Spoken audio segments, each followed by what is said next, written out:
नमस्कार दोस्तों, स्वागत है आप सबका हमारे YouTube चैनल एग्ज़ाम कैफ़े में। तो दोस्तों ये मेरा पीईटी का स्कोर कार्ड है। तो ये मैं आपको एक बार दिखाना चाहता था हम इसके बारे में डिस्कस भी करेंगे आगे कि ये इतने मार्क्स मैंने कैसे लाए हैं और कितना मैं पढ़ा, क्या कहाँ से मैं पढ़ा। आप पूछेंगे कि इतना लेट क्यों, पीईटी का स्कोर कार्ड तो बहुत पहले आ चुका है। तो दोस्तों अभी एसएससी सीजीएल का एग्ज़ाम था, तो उस एग्ज़ाम से मैं जैसे ही फ्री हुआ हूँ मैंने ये वीडियो बनाने का सोचा है। उससे पहले मैं अभी तक उसी के लिए पढ़ाई कर रहा था, क्योंकि अब आप जानते हैं कि यूपी ट्रिपल एससी जो है उसके तो रिजल्ट आसानी से आते हैं नहीं। ठीक है, तो अब हम आज इसको डिस्कस करते हैं। तो देखिए दोस्तों, इसमें मेरे 81 तो रॉ मार्क्स थे, इसमें 81 थे रॉ मार्क्स और 85 में नॉर्मलाइज मार्क्स थे। 99.92 इसमें मेरी परसेंटाइल आई है। और दोस्तों यहाँ पर मैं एक और बात बता दूं कि ये और बढ़ते मेरे मार्क्स। एक्चुअली मैंने दो जो वो गोले भरते हैं ना, वो दो गोले मैं गलत भर दिए थे गलती से। ठीक है, तो उसकी वजह से गिर गए, लेकिन कोई बात नहीं, अब तो जो है वो यही है। तो ये फोटो मैंने सिर्फ इसलिए लगाया है कि इसे देखकर और लोग भी मोटिवेट हो सके कि अगर मैं कर सकता हूँ तो कोई भी कर सकता है। ठीक है, अब हम डिस्कस करते हैं कि पीईटी इंपॉर्टेंट क्यों है। ये बहुत छोटी सी वीडियो है, इसमें हम सिर्फ स्ट्रेटेजी डिस्कस करेंगे, उसके अलावा हम कुछ भी नहीं करने वाले और इसमें। ठीक है, और मैं आपको बताऊंगा कि हम कल से मैं भी कुछ चीज़ें यहाँ पर हम साथ में पढ़ना शुरू करेंगे, तो वो भी मैं आपको बताऊंगा कि हम कैसे कैसे क्या क्या पढ़ेंगे। पीईटी इंपॉर्टेंट देखिए इसलिए है, आप जानते हैं यूपी में सबसे पहली बात तो वैकेंसी आती ही बहुत कम है। उसके बाद अब यूपी ट्रिपल एससी की जितनी भी वैकेंसी है वो सब पीईटी के थ्रू ही होती हैं। और जो कम वैकेंसी आती हैं, देखिए जिसमें ज़्यादा वैकेंसी आती हैं 8,000 या 10,000 वैकेंसी जिसमें आती हैं, उसमें तो काफ़ी लोगों को मौका फिर भी मिल जाता है, ऊपर के जो 2-2.5 लाख होते हैं। लेकिन जिसमें 1000 वैकेंसी 2000 वैकेंसी आती हैं उसमें बहुत कम लोगों को मौका मिलता है। तो हमारी कोशिश ये रहे कि अगर हम 99.9 परसेंटाइल ले आए पीईटी में, तो पूरे साल में जो भी एग्जाम होने वाले हैं, जो कि एक तो वैसे ही बहुत लिमिटेड होते हैं, ठीक है, उन सब में हम बैठ पाएंगे। हमें कट ऑफ का हमें दिक्कत नहीं रहेगी, कट ऑफ कितनी जाएगी। हम तो एक तो हमारा वो टाइम वेस्ट बच जाता है, वरना हम आधे टाइम तो यही देखते रहते हैं कि इसमें हम इसमें एलिजिबल हो पाएंगे या नहीं हो पाएंगे। ठीक है, और अब देखिए जैसे इस बार के पीईटी से भी वीपीओ वीडियो की न्यू वैकेंसी ये सब आने वाली हैं। और बताया जा रहा है पटवारी की भी दोबारा से 12,000 वैकेंसी, पटवारी मतलब लेखपाल की दोबारा से आने वाली हैं। वो सभी इसी के थ्रू होना है, पीईटी के थ्रू। ठीक है, तो अब ये 2023 में फिर से पीईटी होगा, तो अगले साल के लिए भी ये सारी वैकेंसी ऐसे ही फिल होंगी। तो इसमें हमें 99.9 परसेंटाइल लाना बहुत ज़्यादा ज़रूरी है। ठीक है, अब हम करते हैं कि इसमें हम कैसे ला सकते हैं। देखिए मैं अपना एक्सपीरियंस बता सकता हूँ, जितना मैंने एक्सपीरियंस किया है, और उसी मैंने बहुत लिमिटेड पढ़ा, ये मैं बता रहा हूँ आपको। मेरी ये 3 महीने की पढ़ाई थी, मोस्टली 3 मंथ में ही इतने मेरे परसेंटाइल आए हैं। तो जब मेरे आ सकते हैं तो आपके भी आराम से आ सकते हैं। ठीक है, तो हमें पहले क्या करना है, देखिए यूपी ट्रिपल एससी पीईटी का जो ये एग्ज़ाम है ये बहुत सिलेबस ओरिएंटेड होता है एग्जाम ये। ठीक है, वैसे भी यूपी ट्रिपल एससी के आप जितनी भी एग्जाम है आप किसी में भी देख लीजिए, वो सिलेबस से दाएं में बहुत कम जाते हैं, बहुत रेयर ही होता है कि वो सिलेबस से इधर उधर जाएं।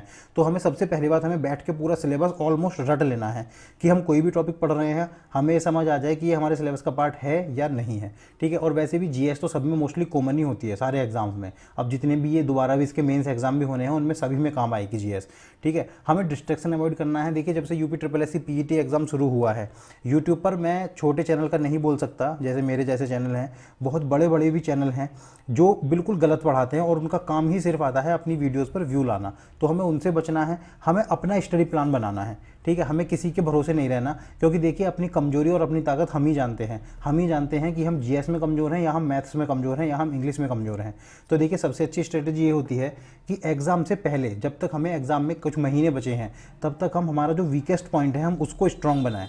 ठीक है, और एग्जाम से 10 दिन पहले हम सब कुछ छोड़कर जो हमारा स्ट्रॉन्गेस्ट पॉइंट है हम उसी को स्ट्रॉन्ग बनाएंगे। ठीक है, एग्जाम से 10 दिन पहले तक हम क्या करेंगे, जो हमारा स्ट्रॉन्ग पॉइंट है उसको तो हम रेगुलर पढ़ेंगे, लेकिन ज़्यादा फोकस हम करेंगे जो हमारा वीक पॉइंट है। और जैसे ही एग्जाम में सिर्फ 8 या 10 दिन या 15 दिन का टाइम बचता है, उस टाइम पर हम जो स्ट्रॉन्ग पॉइंट है उसी को हम और ज़्यादा स्ट्रॉन्ग बनाएंगे। ठीक है, तो ये हमारी स्ट्रेटजी होनी चाहिए। हमें जो यूट्यूब से देखना है वो सिर्फ ये देखना है कि कैसे पढ़ें। अगर कोई आपको टीचर पसंद भी आते हैं, अच्छे अच्छे टीचर हैं यूट्यूब पर, बहुत अच्छे अच्छे टीचर हैं, उनसे हमें सिर्फ टॉपिक पढ़ना है और उसको कैसे समझना है ये पढ़ना है। अपनी जो हमारा शेड्यूल होगा पढ़ाई का वो हम खुद ही डिसाइड करेंगे कि हम कितने घंटे किसको देंगे या फिर किस टाइम क्या पढ़ेंगे। ये हम किसी भी दूसरे से नहीं पूछेंगे, क्योंकि अपनी दिक्कत खुद को ही पता होती है। ठीक है, what to study and from where. देखिए ये मैं बताना चाहता हूँ कि हमें क्या पढ़ना है। देखिए करंट अफेयर पर बहुत सारे लोग हैं डेली करंट अफेयर पढ़ते हैं, तो हमें डेली करंट अफेयर पर बिल्कुल भी फोकस नहीं करना। अब आप खुद सोचिए कि क्या हम रोज़ की 20 से 25 न्यूज़ अगर हम पढ़ते हैं, क्या हम पूरे 5 या 6 महीने की याद रख पाएंगे? हम ह्यूमन बींग्स हैं, ये पॉसिबल ही नहीं है कि हम इतना याद रख पाएँ। तो करंट अफेयर को मैंने जो स्ट्रेटेजी करी थी वो ये थी कि मैं वीकली करंट अफेयर पढ़ता था।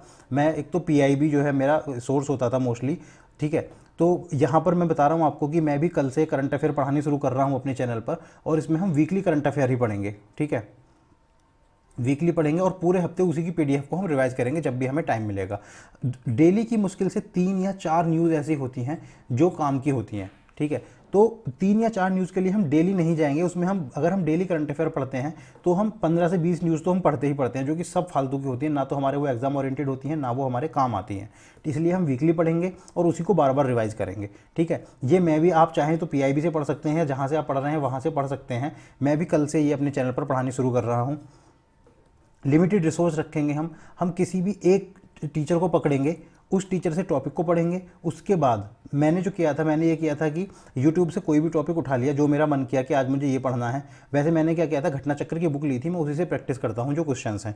तो मैं घटना चक्र में से 1 बाय 1 टॉपिक लेता था, उसे YouTube से पढ़ता था और उसके बाद प्रैक्टिस करता था घटना चक्र में जो प्रीवियस ईयर क्वेश्चंस हैं उनकी। यूपी का कोई भी एग्जाम घटना चक्र से बाहर बहुत रेयर जाता है, और कुछ क्वेश्चन जाते हैं तो वो हमें करने भी नहीं है, ठीक है। प्रैक्टिस हमें करनी है डीआई की। डीआई जानते हैं क्या होता है? डीआई है डेटा इंटरप्रिटेशन। डेटा इंटरप्रिटेशन वही है जिसमें सारणी आती है, हिंदी में हम सारणी बोलते हैं उसको। ये आप सोचिए 100 में से 20 मार्क्स की डीआई आती है, तो सोचिए हमें ये तो बहुत ज़्यादा इंपॉर्टेंट हो जाती है, और ये डुएबल होती है, मतलब हम इसको कर सकते हैं। लेंदी होती है लेकिन कर सकते हैं, तो हमें इसी की प्रैक्टिस करनी है मैथ्स में। बाकी मैथ्स में हमें बहुत ज़्यादा नहीं पढ़ना है। 1-2 चीज़ हमें याद रखना है, जैसे परसेंटेज की वैल्यूज़ होती हैं, 20%, 1/5 होता है, ये सब हमें रट लेना है, ठीक है। तो इससे टाइम बचत होती है और हम सॉल्व कर पाते हैं आसान से। और एक चीज़ हमें और पढ़नी है, न्यूज़पेपर हम डेली पढ़ें, या तो न्यूज़पेपर पढ़ें या फिर 6th, 7th और 8th की जो एकेडमिक्स की बुक्स होती हैं इंग्लिश की, किसी भी प्राइवेट पब्लिकेशन की हम उठा लें और उनको हम पढ़ें, तो हमारे उससे इंग्लिश इंप्रूवमेंट होती है और वहाँ से हम पैराग्राफ जो आते हैं इंग्लिश के, वो हम आसानी से सॉल्व कर पाते हैं। तो यही है UP triple S C PT के एग्जाम में कि हमें सिलेबस ओरिएंटेड पढ़ना है, मेन बात है ये। अब मैं यहाँ पर आपको दोस्तों एक चीज़ और बताना चाहता हूँ कि कल से मैं भी अपने चैनल पर आने वाले जो एग्ज़ाम हैं, जैसे वीपीओ है, ये वीडीओ है, ठीक है, लेखपाल है, और उसके बाद जो 2018 का वीडियो 2018 री एग्ज़ाम होना है, उनके लिए मैं कल से जीएस भी शुरू कर रहा हूँ और करंट अफेयर भी शुरू कर रहा हूँ। जीएस में हम सबसे पहले हिस्ट्री पढ़ेंगे, और उसी के साथ हम पॉलिटी भी पढ़ेंगे, ठीक है। एक क्लास हिस्ट्री और एक क्लास पॉलिटी पढ़ेंगे। इसमें हम बिल्कुल बेसिक से शुरू करेंगे, बीच बीच में क्वेश्चंस की प्रैक्टिस भी हम करते रहेंगे। पीडीएफ आपको हमारे जो टेलीग्राम चैनल में बना दूंगा, वहाँ से मिल जाएगी आपको, और मैं भी पढ़ूंगा और आप भी पढ़ें, मिलकर साथ में पढ़ते हैं और इतना ज़्यादा रिवाइज करेंगे कि एग्जाम में कोई भी क्वेश्चन हमारे बाहर ना जाए। देखिए, एक तरीका होता है कि मान लीजिए ये आपका पूरा है सिलेबस, ठीक है, तो एग्जाम के आप किसी भी प्रीवियस ईयर के क्वेश्चंस को उठाकर देखिए, किसी भी एग्जाम के, ऐसा होता है कि 90% तो आता है इस पार्ट से, यहाँ से आएंगे 90 क्वेश्चन, अगर 100 क्वेश्चन का है तो बाकी इस पार्ट में से आएंगे 10 क्वेश्चन, ठीक है। तो हमें फोकस करना है 90 क्वेश्चन पर, हमें इस वाले 10 क्वेश्चन के ऊपर अपना पूरा 90% नहीं बिगाड़ना है, ठीक है। हम इस पर फोकस ही नहीं करेंगे। अगर हमारा ज़्यादा ही नसीब अच्छा हुआ तो हमारे यहाँ से भी 3-4 क्वेश्चन फंस जाएंगे, और अगर नहीं भी फंसे तो हम 90% लाएंगे। 90% किसी भी एग्जाम में सिलेक्शन के लिए एनफ होता है। देखिए, मैंने लेखपाल का एग्जाम भी दिया है पीछे वाला, उसमें मेरे 83 मार्क्स बन रहे हैं, लेकिन अब वही है कि कुछ लोग कह रहे हैं वहाँ पर धांधली लिए, तो उस चीज़ में हम नहीं जाएंगे। हमें तो सिर्फ अपनी पढ़ाई से मतलब है, जब रिजल्ट आएगा तब का तब देखा जाएगा। उस पर मैं फिर से वीडियो बना दूंगा, सिलेक्शन होता है तो भी, नहीं होता है तो भी, ठीक है दोस्तों। तो कल से ध्यान रखना, जो भी मेरे साथ पढ़ना चाहते हैं वो रेडी हो जाएं। कल से जीएस हम स्टार्ट कर रहे हैं कल से, और करंट अफेयर हम इस चैनल पर स्टार्ट कर रहे हैं। मैथ वगैरह की जो प्रैक्टिस होगी वो जब एग्जाम आएगा उसी टाइम पर हम प्रैक्टिस कर लेंगे। अभी ये मेन जो है, ये वीडियो एग्जाम के लिए, वीपीओ एग्जाम के लिए, और करंट अफेयर यूपीपीएससी और आरओ एरो एग्जाम, इन सभी के लिए, मतलब कि मैं करंट अफेयर इस हिसाब से करूंगा, मैं भी पढ़ूंगा और आप भी पढ़ेंगे कि 2023 में अप्रैल के बाद जितने भी एग्जाम होने हैं उन सभी में वो करंट अफेयर आपको बेनिफिशियल होगी, ठीक है दोस्तों। तो इसी के साथ विदा लेते हैं, मिलते हैं कल अगली वीडियो में एक नई क्लास के साथ, ठीक है दोस्तों, नमस्कार।